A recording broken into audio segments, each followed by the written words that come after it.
Pinalala ng Embahada ng Pilipinas sa Berlin ang mga artista at direktor ng mga pelikulang Pilipino na sumabak sa katatapos na Berlin Film Festival. May report si Grace Sheila.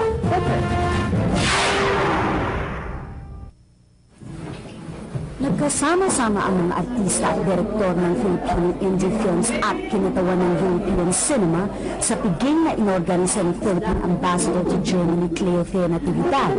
Pagkilala at parangal na rin ito ng embahada sa 4 na pelikulang Pilipino na sumabak sa Berlinale o Berlin Film Festival dito sa Germany.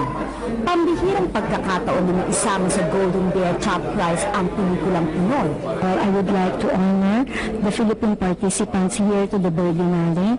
There are 4 films that we proudly shown in German cinema, and now the film production, the director, the artists are all here, and I just want to give them honor and to say how very proud I am of all of them.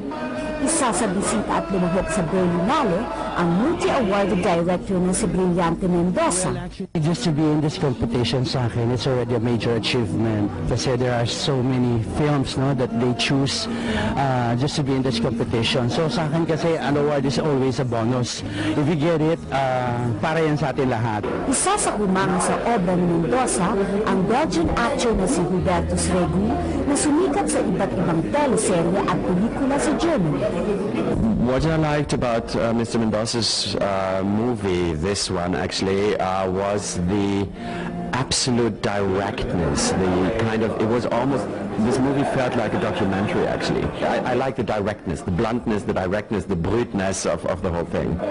Umaasa naman si Ambassador Natividad na mabubuksan pa ng gusto ang pinto ng German film industry para sa mga natatanging pelikulang Pinoy. Para sa Balitang Europe, Grace Sheila Pickert, Berlin, Germany.